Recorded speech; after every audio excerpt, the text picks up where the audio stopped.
Gotcha. Okay, Yeah. perfect. Now you should get a little notification. I think we just started recording. So, and you guys are both in Ontario, is that correct? Yes, Cambridge. Okay, gotcha. And then, Yeah. how did the family come over? Because I don't think Joseph had any kids when he was over in Canada. I think he just moved to Canada in 1912, and Yeah. then is that correct? And so there was other family who moved over as well. Well, he is. Wait, I have a copy of a family tree. Yeah. He is Scott's great uncle. So I think he came over with a Charles Hayter. I Okay. think his father And then, was a Charles Hayter. yeah. Although this family tree that I'm looking at shows him as the son of a George Hayter. Okay. And Yeah, I'm trying to think here. Like if I go to his attestation paper when he enlisted, he yeah, gave he put his father down as George. oh, it did. Okay. Still in England. So it must be, yeah, okay. That makes sense. That makes Yeah. sense, yeah. So I don't know when he came over, but I can try and find out. But Oh, so yeah. do you No have the problem. details for George then? I have his birth and death dates. That's Yeah, all. no, it should be okay. I was just kind of curious because when you guys reached out, the vast Yeah. majority of times, at least with First World War Canadian soldiers, and especially when we're talking about Western Canada and the 49th Battalion, Yeah. generally the family is still in England. And the reason for that is in 1914, when the Canadian Army was first mobilized, 70% Yeah. of them were British born. And a huge immigration boom happened just before the war. So all that to be said, all the next of kins that you tend to find, and the same thing for Joseph, they're all listed in England. And so that's why, at least the photographs that I'm going to share with you shortly, they're all in England because they were just sent back. They might have been in a egg or something like that. And when he got killed in Ypres, they, along with, and we'll see it later on, but the actual testament, the Bible that he was carrying with him, bloodstained and everything, was sent back to, I guess, his father. Really? Quite Wow. incredible what you guys will see shortly, and especially because I don't think you don't know who John is, so I don't imagine this has been seen before. So I'm just about to share my screen. Yeah. Can you guys see this okay? Yeah. So Would be for better with whatever an iPad. Yeah, I can so see whatever, it. Yeah. whatever reason, it tends to shut off after about 5-10 minutes or something like that. So I think it just shut off randomly. Yeah. And I can't really control it, and it's really frustrating. But if it does happen and I don't catch it, just let me know. Okay. And we'll get it going again. How long do you guys have today? Because I'm planning to be about 30 to 40 minutes. Yeah, no, that's fine. Yeah, that's fine. Great. Yeah. Yeah. Focus on is I what you tend to get when you're doing family genealogy. You can get all the dates and facts and that sort of thing. And so same, and in case you haven't seen it, but his service file is online. And so you can go through and you can see when he arrived in France, so on and so forth. But what you can't get is the nitty gritty detail of where he actually served. And I know, Sue, for instance, when you sent your first email, you're wondering what battles he fought in. Yeah. And so we'll cover some of them. Really, every day was a battle, especially when we're talking about the First World War. They were so close to the enemy. Yeah. So there's 2 engagements he's going to go on. We're going to talk about the big one, which was at a place called Sanctuary Wood in June of 1916. And then we're also going to go into basically the exact spot that he was killed and how he was killed. And so hopefully by the end of it, you guys will, come away knowing a bit more, right? So, yeah. But these three photographs, great shots, because you can see he has quite a distinctive face. And so it was helpful because when going through some of our regimental photos, yeah, because of his ears, because of his face, and so on and so forth, I was able to pick him out of unnamed group photos. So that's kind of cool. So I'll share those with you as well. But awesome. These are, once again, all the photographs, the vast majority of them that you'll see that pertain to, I'll call him Joe. They're all held by John Champ in, and I don't know exactly where he is in England. Yeah, we'll have to find out. But Yeah, I'll I don't know connect anything you, about the I'll name. connect you to him. He's super interested in things, so it'll be good. But can you connect him and Scott? Maybe. Yeah, for sure. So that would be great. yeah, he's always, we got a Facebook page and that sort of thing. He's always commenting, so he's just okay. on Facebook. So if you're on there, so but yeah, and just to go in right now, you get the photograph of, I guess, him in civilian, but this is him taken in 1911, and this was when he was in the Territorial Army. So now in Canada we have the reserves, and it was very much the same thing. I think he spent about 3 years in the Territorials back in Hampshire. Yeah. until 1911 when he ceased, and then the following year he immigrated to Canada. And so when he came to Canada, I think this is a photo of him. He ended up getting a homestead near Alberta. Yeah. I'm sorry, in Alberta near Edmonton. And so he became a farmer. But then 1914 was a really bad year for harvest. So when the war started, a lot of guys ended up enlisting. And so what happened in August, you had a bunch of, when this war started, you had a bunch of guys who enlisted, but there wasn't enough room in these battalions.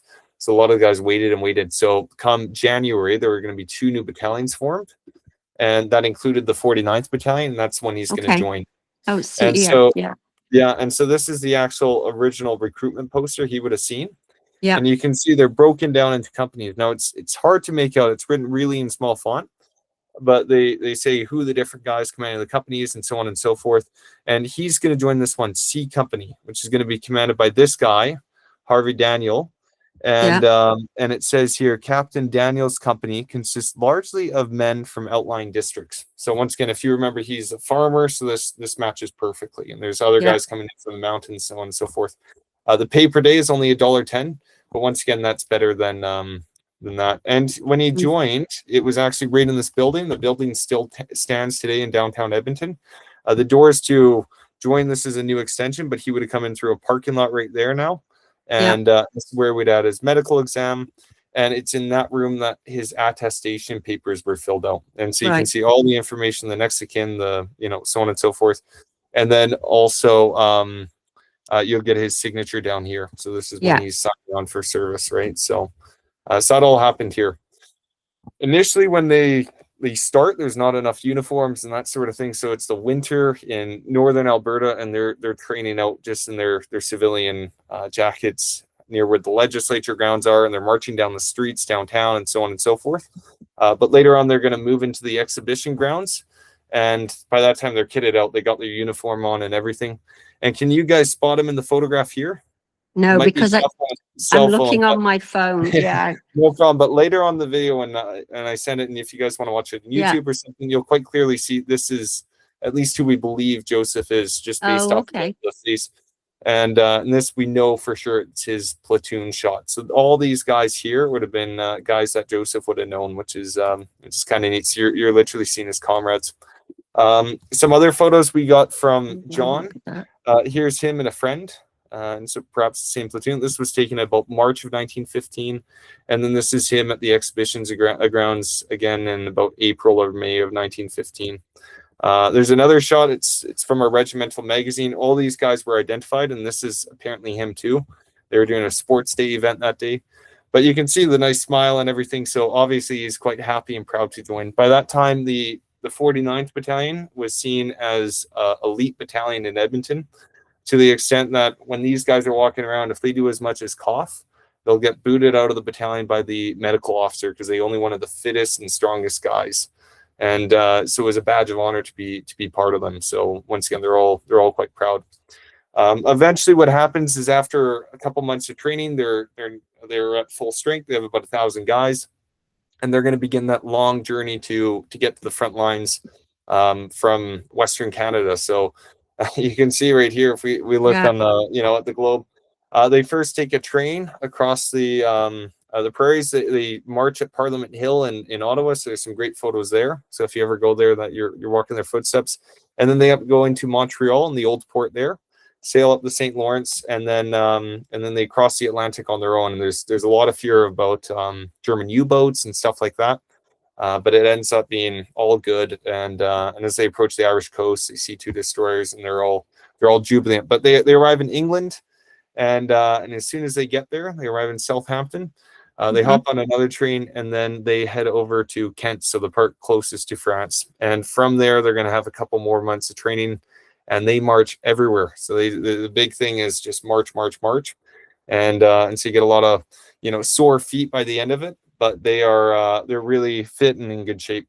We can see another photo here. Was this a photo you've seen before? Yes, that's right. That's the copy that I have there. There is that one. So it's interesting because if you know military uniforms, especially for the First World War, you have 2 distinct types, at least for the Canadian Army. A lot of Scottish influence. So you can quite clearly see this is a Scottish uniform. You got Yeah, the I kilt, noticed that the- actually. yeah. And so what's funny is both these guys are not Scottish at all. I No. think actually he might be. I'm trying to remember now. His name is Edward Beatty, and then you also have Ah, Joe Hayter over here. yeah. And what photo studios used to do? Oh, I'm sorry. I think it shut off. Hey. Oh, yeah, it did. Sorry, I Yeah. wasn't looking. Oh Yeah. no problem. But what photo studios used to do is they would have clothes guys can dress up and stuff like that if they want to put on a new uniform. And so this is likely what happened. But this would have been taken in England. So this is a mate of his. Unfortunately, what happens is, as we know, Joe is killed on the 10th of August, 1916, and for Edward, he's actually killed on the reverse date, so the 8th of October, 1916 as well. So both these guys are killed within about a year of this photograph being taken. So it's kind of tragic in that sense too. And he was killed on the Somme, but of course Joe was I killed. wondered if it was the Somme. I was trying to figure that out. Yeah, because what happened is, like, if we look right here, this is just kind of the situation on the Western Front, and so we're looking at the north, right, the British sector, and you have three big sectors, at least for Canadians. I mean, it's very much the same, Vimy, Arras, that sort of thing. So you have Ypres all the way in the north, and this is where, when the 49th Battalion crosses over from Folkestone over to Boulogne, they first get deployed right here to Ypres. Initially, you start in the southern sector to get broken in. If you've heard about the Christmas truce, that's actually the exact same trenches they go into, but it's about a year later. But it's just seen as a quiet sector, whereas all these other ones are hotspots, especially Ypres. And so the idea is that after a couple of weeks or months, they'll be broken in enough, they'll be bloodied enough, they'll know how to survive on the front lines, that they can soon be deployed into the Ypres sector, where really there's that attritional war. We'll come back to the Somme, but when he first arrives, it's November 1915, and the Somme offensive doesn't start till about 8 months later. So the Somme's still kind of quiet, but we'll come back to that in a bit. So you got this. I don't know if you guys ever been out to the battlefields before. I have. You have? I have. Yeah, we both. And have you guys Scott's been to? ex-military. Yeah. Oh, He was excellent. military, and There I you go. used to take twice. I took a load of school kids over for a trip. Oh, brilliant! Hey, so so you've both been to Ypres before? Yeah. Yes. Yeah, so then that's so you'll be familiar with the call fault. So this is excellent, actually. So hopefully some of these places it'll be close to other places you guys been. Yeah. Because it's such a small area, right? And so I'll just briefly go over this. Once again, I imagine you're both quite familiar, but of course, First World War, it's especially by the time Joseph arrives, you got all the trenches, and so the trenches were made to protect soldiers, especially from machine gun and sniper fire. But the biggest killer of the First World War was artillery, because you can imagine for these guys right here, if a shell came in, boom, and there's shells going on all the time. Just in that Ypres Salient alone, there was 300 million shells fired by both sides during the war. It's a very, very dangerous sector. But generally, the rotation was, you're going to spend 7 days in the frontline trenches, and then 7 days in reserve, and then 7 days at rest. And so the idea, you're not all the time just in the same trench. You're kind of rotating in and out with different units. If we looked at that Ypres Salient sector again, as it was in the spring of 1916, when Joseph was there, you can see right here, we got the old Canadian flag. So they're down in this sector here called Zillebeek. It's near the Hill 62 Memorial, if you guys been there. And just behind you have the artillery positions, and then out here you have the rest camps, right? So if they're in the front line for that week, they're going to be right here on this blue line. If they're reserved, they're back sort of around where the village of Zillebeek is, and they're being sent on night working parties to repair the trenches and stuff like that. So they're still very much under shell fire. And then even when they're brought out all the way back here, I mean, one of the things that Joseph experiences on multiple times is they're just based out in the camp here, but at nighttime, huge German artillery shells start coming in. And one time it even killed a 17-year-old in the same hut he was in. So you can imagine there's no safe place to be, right? So it's an absolute meat grinder. And you guys both seen the huge war memorials, so you get an idea for the scale of it all, right? But this is where he lived, and he was here from the end of March of 1916 until his death in August. And he served literally between where you see this road for Zillebeek on the south and up to Hooge over here. he served. This was his sector, so this was his home really. And then if we look at a map from 1916, you'll see how complicated the trench sector was. Oh, you've gone again. Oh, we're gone. Let's get back here. And so you can see the German trenches, Hooge, and once again, this is his sector. I'm just trying to remember where this presentation goes. Yeah, there we go. Yeah, and so, but and this is just a short quote. So, because his main sector is this place called Sanctuary Wood, which I think perhaps both of you guys been. So it says you've seen Sanctuary Wood mentioned in paper, I suppose. It used to be heavy wood in peacetime, but now the trees are stripped of their limbs and cut off by shells. When these large shells strike a tree, it's shrapnel, and the explosion will chew it right off. The Huns don't spare shells to clean around out from hiding batteries. So, so once again, it's that whole attritional thing. And this is actual original photo taken from the wood. And you can see all the barbed wire. It's important because pretty soon this is actually going to be a big battle. And in fact, what this guy has no idea, William, that only about 4 or 5 days later, he's going to be called forward to launch, the 49th Battalion is being called forward to launch a counterattack, and he actually is killed in Sanctuary Wood. So this is his last step home. And that's what Joseph is also going to be part of. So it's his baptism of fire. So from here, you can actually see Sanctuary Wood as it was before the big German bombardment, because they're going to try and capture the trenches here. And then here you can see after. So just the devastation of the artillery fire.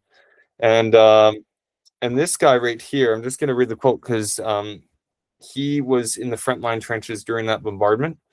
And they're eventually going to get pushed back, and then the 49th Battalion at rest at that time, they were rotated out. They're going to be called forward along with Joseph to launch this costly counterattack. And what's quite interesting is this guy, and the source of this text we see right here, it actually came from his diary, and we'll get into it a bit later. But one of the guys actually mentioned in this diary is Joseph Hayter. So all that to be said, this guy right here, that's Dave Barber, he actually knew Scott's great uncle, if it were, and all the way back then. So it's quite interesting in that regard. So anyway, so it says at about 8:30, Fritz started throwing mortars. He kept that up for about 15 minutes, and hell did break loose.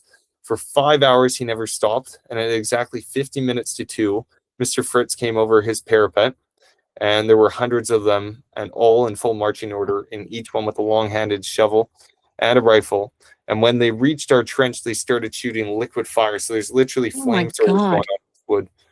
So we had no choice but to beat it for the second line, and the job we did have, for they had us almost surrounded, but we made a run for it. So another thing he mentions is that when he was in that front line trench, he looked over to his left, and for 300 yards, there was no other Canadian soldiers in that sector. And Scott, you might be familiar. You had the Princess Patricia's Canadian Light Infantry. That was their sector.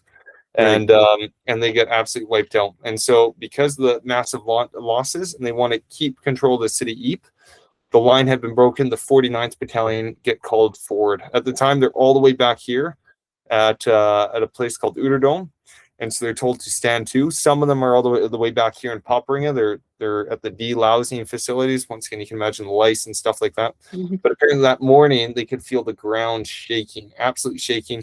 Don't forget it's June, so they see all the smoke coming up, and they realize something big's going on in this sector. And so everyone races back, and then they start coming forward. When they start coming forward, it's broad daylight on the first day of battle, and the Germans back here on the high ground, they're looking through their binoculars, and they can actually see this big battalion coming forward. And so once they get to about here, the Germans start shelling them. So they all lie in this high grass for a couple hours until it gets dark enough. And then they enter the city Ypres. When they get there, they come right down here to this southern part. So you guys might be familiar with the Menin Gate. Yeah. So they're just south of that. So there's two real ways to get out of the city. You got the Menin Gate, and then to the south, you have the Lille Gate, and that's what most of the Canadians used in 1916. When they get forward, eventually at midnight, that's when they come over. There's meant to be 3 battalions, 3 regiments who are going to launch this counterattack to try and regain the lost ground from this battlefield. There's going to be one from Quebec, one from Ontario, and then the Albertans from the 49th Battalion with Joseph. Now, there's a couple ways to get forward in the First World War. We're talking about the trenches. And along with having a front line trench, you would have other trenches dug called communication trenches. which would link the rear to the front line. And those were good because instead of being out in the open where you can get shot at or shelled or something like that, they were often seen as the safest way to get forward. And so both that Quebec and Ontario unit, they're going to go through the communication trenches. And the 49th Battalion, on the other hand, knowing they have to get from here to there in 2 hours, and it's all this chaos and that sort of thing, they decide they're going to go overland. And so it's really risky because if a flare goes up and they're caught out in the open, they're caught up in the open and they are going to be destroyed. But that's what they do. And in the long run, it actually saves them because once they get over here, they have to make a bit of a dash to get to the jumping off line, but they get there and they're there in good time and without many casualties. Whereas the other guys who went through the communication trenches thinking it was safer, the Germans knew that reinforcements that night were going to be sent through, and so they concentrated all their shell fire there, and it stopped them. It was filled with dead and wounded, and so it was a saving grace that Joseph and the rest of the guys came over the top that night. But once they got to the trenches there, you can see they were meant to attack with 3 battalions. It wasn't meant to just be them. Oh, it's gone again. Oh, it's gone. It's so annoying. I don't know why this keeps happening. But anyway, yeah, it was. But it was. So all that to be said, orders were orders, and they had to wait for these other 2 battalions to show up. And so instead of attacking at 2 a.m., it was delayed to 3 a.m., delayed to 4 a.m. At about 4:30, the sun started coming up. Remember, this is just the start of June. Yeah. And then 5 a.m., no one. And then at about 6 a.m., they say, okay, the situation is critical. We think the Germans are going to launch another counterattack, and we have to get our guys forward. And so a new order came out that at 7 a.m., regardless of if the other 2 units show up, the 49th Battalion was going to advance, and they're going to go over the top. And so all the guys fixed bayonets, and then at 7 a.m., the whistles blew, and they began their charge over no man's land. And this is just a quote from a guy who used to be with Royal Marines before the war, so a well-experienced soldier. And he said, well, mates, it looks like bloody suicide, but it's orders. And as you can read there, he was killed in action, not only that day, but moments after going over the top. And the reason for it was the Germans that night, they were able to bring up machine guns. So there's about a dozen of these heavy machine guns you can see. And each one of these could fire about 600 rounds per minute. And so apparently it was just a bloodbath. This photograph you can see here, it's an aerial photo. And what's quite amazing about it is somewhere down there, Joseph is. And so if you were to zoom in, because it's actually pretty high quality, and don't forget it's June, so it's sunny, and they're wearing steel helmets. Well, you can actually pick out the glint off their steel helmets. Wow. And so it's quite remarkable. And so you can kind of see, okay, there's a gap there. So the Germans are probably here and the Canadians there. But it's between Gorick Road and where you see Warrington and Bidand Avenue. This was their battlefield. So they were trying to push up here to loop. They jumped off. From Lovers Walk or Lovers Lane. So they went over the top here. And as soon as they went over the top, once again, all these guys started dropping. So the survivors got into the shell holes, and you can see it's a bit moonscape.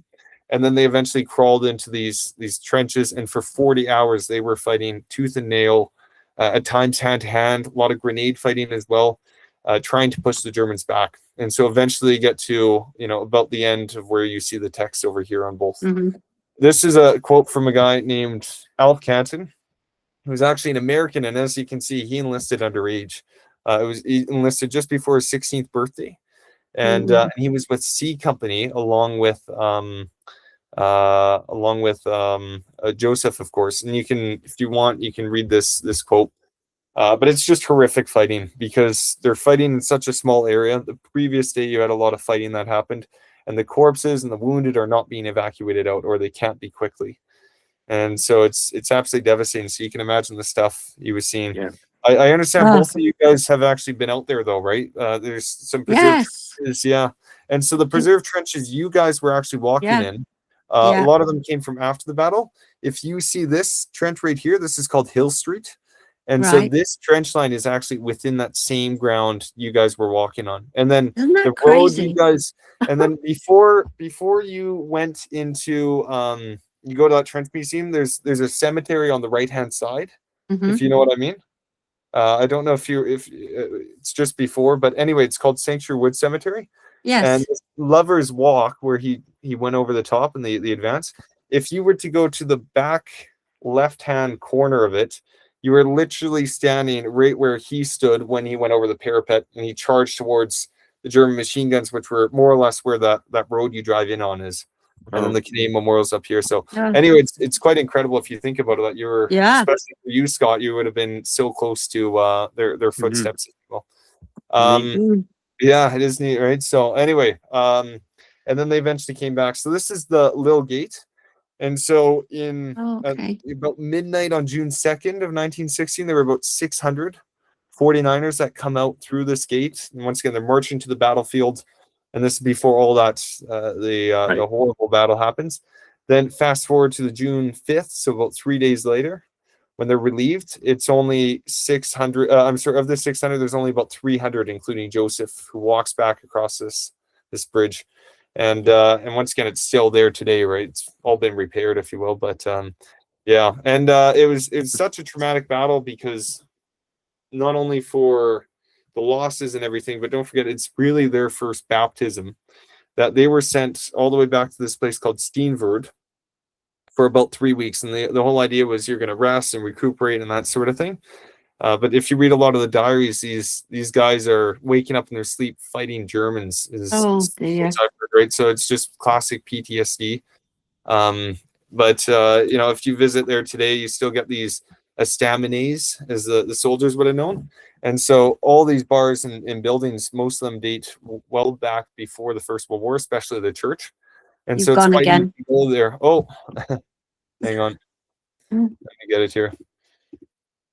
But it's quite neat to go there because, to think that back in 1916, because once again, he was there for about 3 weeks, it's almost certain that he went to, each of these bars and hotels and stuff like that. So, anyway, but he's going to spend about 3 weeks there, and then they head back to, they're going to, after Steenverd, they're going to head back to Ypres, and then the first trench rotation back, they go exactly back to the old sector. They get a bunch of reinforcements and stuff. But you can only imagine what these guys were feeling, because when you're going back to really this battlefield, and 3 weeks after the huge battle happened in summer, you can just imagine the stench, and that's one thing they often talk about. So after that, they march all the way back to Steenverd, and then they're gonna and then eventually they're gonna come back to the front line. They're gonna hold a new sector known as Mount Sorrel. And what I have over here, you can actually see, once again, there's Steenverd. So this is the war diary. These are all available online. And there's a guy in the unit known as the adjutant, and he's going to be taking down a note of what the unit's doing on each day. And so you can see on the 1st of August, the routine drill, and it was a hot day. In fact, the summer 1916, and you imagine those wool uniforms. I think in June in Paris, there was not one day where the temperature was less than 30 degrees. So it was really, really hot. But they're going to move from billets, so they're moving towards the front line. And then once they come to Zillebeke Bund, which is near Saint-Gerwood, they're now in support. And then, as you can see here, on the 4th of August, they're relieving the 58th Battalion. They're going to spend about a week in the trenches.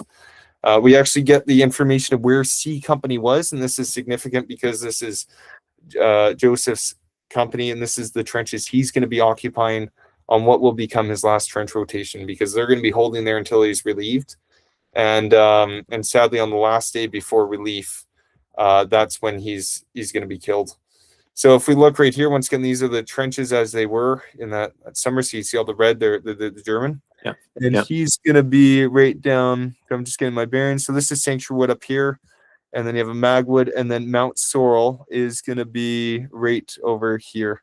And so he was killed at Mount Sorrel, was he? He was killed exactly in Mount Sorrel. So if we look right here, this is an original map overlaid on onto a modern Google Earth, and I'll have a better depiction. But you can see, if we go back to the war diary over here, it says that C Company were holding trenches 47, 47S, so support, and 48 and 49.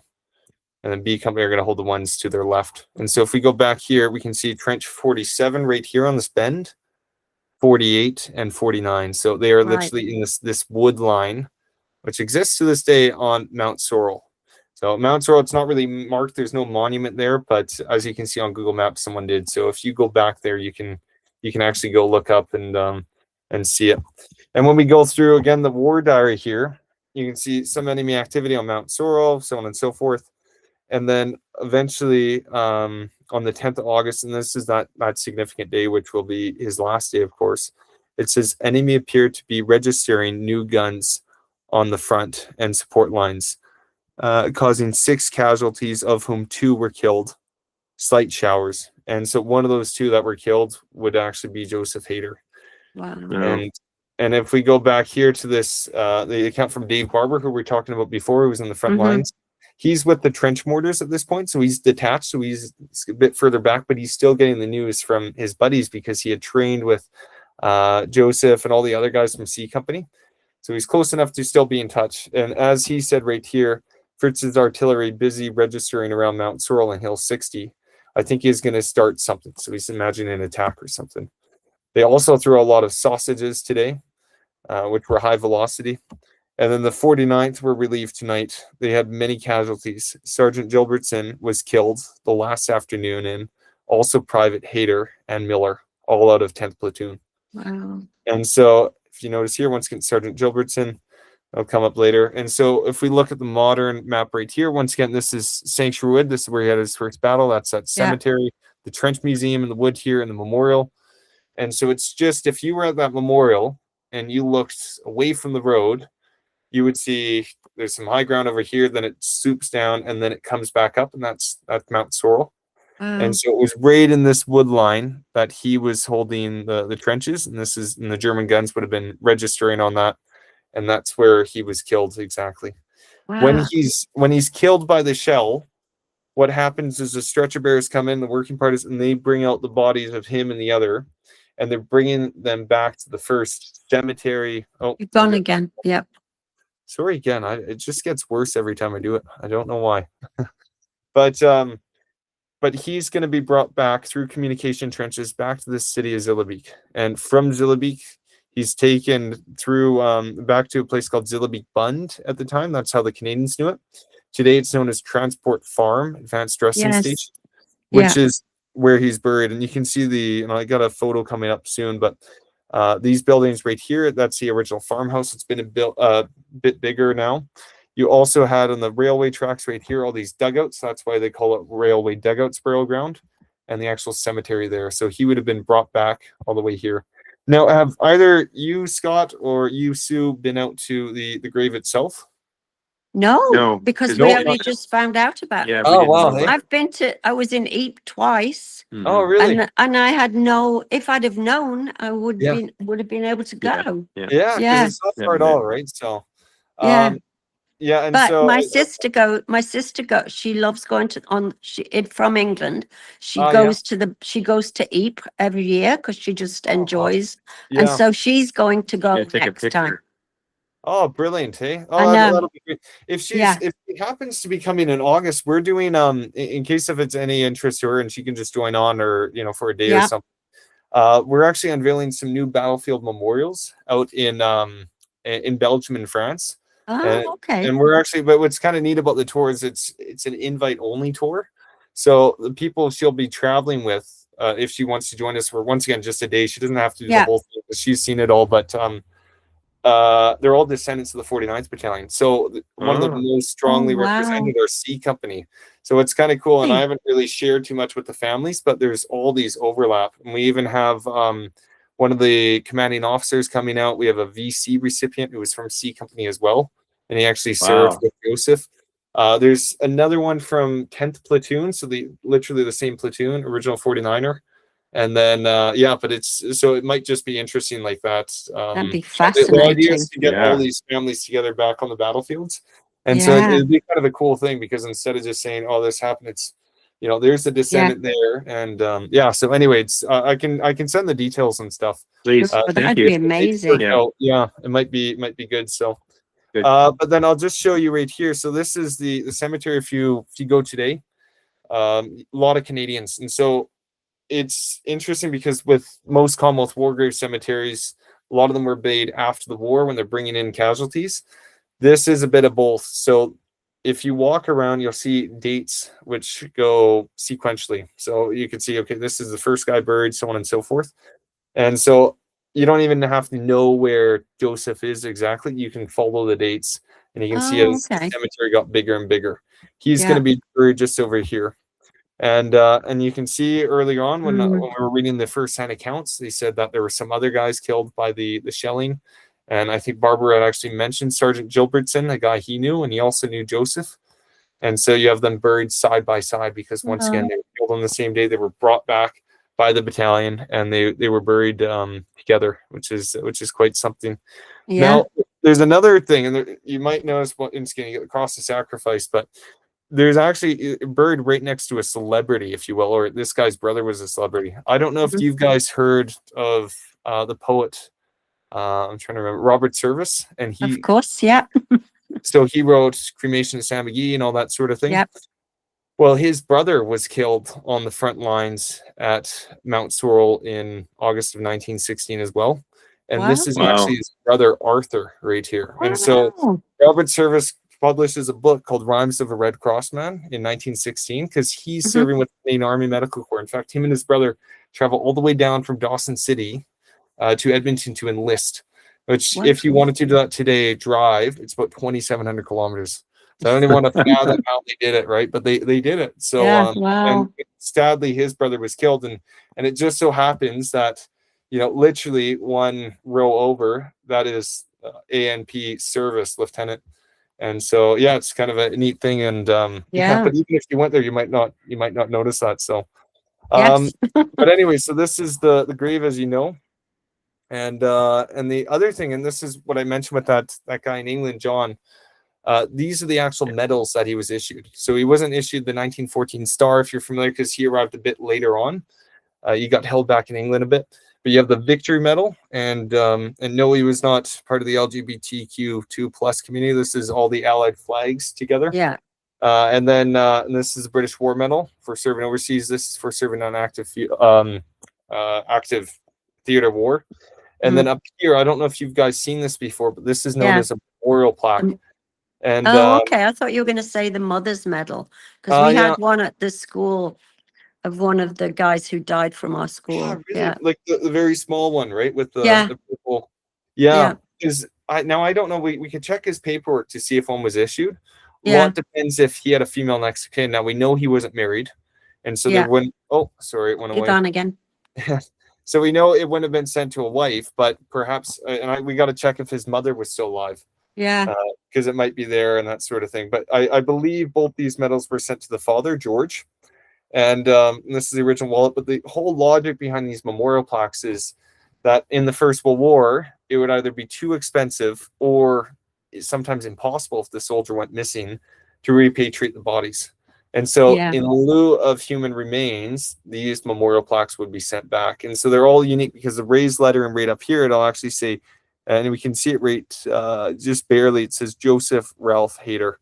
And so similarly, if we were to look at these medals, they're all privately engraved on the, or not privately, I'm sorry, officially engraved on the side, and they'll have a service number and so on and so forth. One of the most exceptional parts of it, though, I think, is if we look at the other thing that John has, it's this Bible, or I think that, Pocket Testament League, and it has his name. Oh, sorry. Like I said, it just gets worse. But and you got his photograph here and all that. But what's so special, and I it might just be me, but it almost looks like bloodstains here. And so perhaps he wasn't killed instantly. Perhaps he was lying there dying and opened up the Bible. And but what it would have been is before he got buried, and the whole ceremony would have been officiated by a guy named Robert McNamara, who was the chaplain at the time. They would have taken this out of his uniform, his pocket, whatever, and sent it back to the family along with the other photographs that I shared with you as part of the estate, right? So anyway, quite remarkable, because it would have literally been with him when he was killed. So anyway, but that's just look, there's the photo. Wow. So he's not the one I thought he was in the picture then. Oh no, you thought he was the one? I thought he was the guy. Yeah, I thought he was the one sitting down because he looks more like Scott's grandfather. That's interesting. Yeah, but he's the, I guess, taller guy. Well, that's good to know. That's good to know because I assumed it was the other one. Yeah. But what I got, so years ago, once again, when I first got in touch with John, John Champ, that is, Yeah. and I got a hold of all he sent through all the photos and that sort of thing. I put together a little dossier with just a write up with kind of interpreting the service file a little bit. It might not be the best written, but what I'll do, I'll share it with you because I attached all the photographs I had that John That's had sent. awesome. And including some trench maps and so on and so forth. I'll also share with you, Sue and Scott, the recording from this presentation. And Thank you. Fantastic. And then You I'll can maybe show your dad. Yeah, I'll see if John has an email address, or if you guys are on Facebook, I could send you this information. I could tell him that you guys want to reach out. Is he in England then? This John? He's still in England, and I'm trying to remember where, but he often comes to the battlefields because he does a lot of reenactments and so on and so forth. I know he went to Railway Dugouts only, I think, a year and a half ago or something like that. Oh, okay. They were going over to see the Battle of Bulge battlefields, but they were able to, once they crossed over by the ferry, they were able to stop and eat quite quickly and at least go visit the grave, right? So, but anyway, it's an amazing story, and we only touched the surface. There's another great story of that he would have been involved with in April of 1916 when the Germans launched a big raid against his company at a place called Hooge. It was the apex of the Ypres Salient. It was seen as the worst trench rotation they ever had, and C Company had the worst experience. But I don't want to take up all you guys' day. And, I love talking about this stuff, right? So, but I was so glad, Sue, when you sent the email. And it's happening more and more where usually with, you get a name of a soldier and you got to do some research. But as soon as you said Hayter, I said, oh, I know exactly what you're talking about. And that's even better that you haven't seen these photographs before. No, nothing. And it sounds like it might be a family reunion soon. But John, right? Honestly, because, so fascinating. So what's your connection? How do you... So I'm not military myself, but just since a young age, I've been fascinated with First World War. I grew up in Belgium, and so I've been to Joseph's grave in Railway Dugouts. I don't know, at least 36 times, something like that. So I made a big mission to I don't know, just understand the 49th Battalion. Now I live in Edmonton, and I'm the official historian, but mainly First World War. For the Royal Edmonton Regiment, so the 49th Battalion. Oh, okay. My big passion is just to connect families like yourself with this history, because oftentimes what happens is, you might know you had a relative, or you might discover a relative, like in you guys' cases, but then really understanding what they went through. And once again, I'm only scratching the surface, but it's a passion for me, and I just love doing it, that sort of thing. Yeah, right? it's amazing. That's very kind of you. Thank you. Yes. It's amazing. No, and another coincidence really is that Scott was out in Edmonton about a year and a half ago. Oh, no way. Yeah. Because his dad's from Edmonton. Yeah, my dad was born in Beggarville. I mean, they were all the Hayters were out there, right? Yeah. So. Yeah, my family's originally from there too. Really? Small world, right? So yes. If you guys are ever back in Edmonton, let me know. I'm usually here only in the winter, ironically, when it's super cold. And then the summers I'm over, I do battlefield tours. So that's kind of my business. So, right. And so, but then once again, I'll let you guys know about the information for that one in August. Because even if you guys wanted to join for a day or two, you're more than welcome. Once again, we're just trying to get as many of the families together, because it can be quite it's just a fun experience and that sort of thing. Some are coming for the whole tour. You guys can just join for 1 or 2 days or something like that if you want to come, or perhaps other family as well. But it would be great to have a Hayter representative. Wouldn't it? That would be amazing. What we're doing, the whole idea for this tour is we're unveiling, I mentioned briefly earlier, but 2 battlefield monuments. So one's going to be in the Ypres Salient, and it's going to be the it went away. It's fine. But it doesn't matter. It's okay.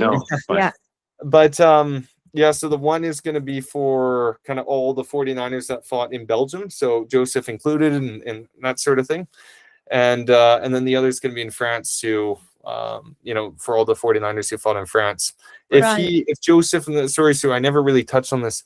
No. If Joseph had survived that trench rotation, if he had survived that afternoon and had gone out, then they would have been sent away to go do training and then move down to the Somme. So the Somme was the battle right after for the Canadians. So he never served on the Somme. But then, of course, after 1916, most of the battles that you have, Vimy Ridge and stuff like that, they're happening down in France. So I want Yeah. to recognize the two sides of it. But the whole idea is get families like yourself out there after all this time, and because we can't get the veterans, so you know No. the bloodline is the Yeah. next closest thing, right? So Good. yeah, Thank Yeah. you so Yeah, much. fascinating. That Thank no, was my pleasure, right? really, So, right. really yeah, interesting. thanks for listening. All Yeah, right. and so Yeah. but once again, I'll send you guys all the things through in case I forget anything. Just Yeah. let me know, send me an email, and then Yeah. I'll get it over to you. Yeah. And then once again, open invitation for you Thank guys in you. the future. If you ever come Yeah. to Thank Edmonton, you. you can do a museum tour and everything. It'll be awesome. Yeah. Okay. What was I going? I had one more question. Yeah. Why how do you know so much about Joseph Hayter? Yeah. Because Well, you know a lot about yeah. him. To be honest, a lot of the stuff I'm sharing, it's just it comes from sometimes archives. Like we have a big regimental archive. It's also my own experience, literally walking in his footsteps, because Okay. everywhere the 49th Battalion went, I've done by bicycle Okay. walking. So instead of driving a car around, so it's a bit more, you know, how they did it. So you get a better experience of the distances and stuff like that. Yeah. The other big one, which I've done, is I've been collecting firsthand accounts for years from the 49th Battalion. So it included, I went to Ottawa a few years ago, and then they had a bunch of interviews done back in the 60s with some of them. And so some of the stuff I'm sharing with you is from that. Others are sometimes diaries from that I get from other families. And so just transcribing that. So a lot of the stuff, for instance, with Alf Canton or Dave Barber, that all came from their diaries and memoirs. But unfortunately, most of the guys didn't talk about their experiences. So it leaves it a bit open, but it's amazing when sometimes you get a specific reference, such as with you know, Dave Barber, right? So but anyway, once again, I'm just scratching the surface here. Awesome. I'll be the first to admit. Thank you so much. But hopefully you learned something new, and I'm sure the photos would have been quite interesting, especially. Yeah. So. Okay. Awesome. Anyway, you Thank guys take it you. easy. Thank you for your time. Okay. Thank Bye. you. Take it easy. Have a great day. Bye-bye. Bye. You too. Well, you do a lot. Yeah.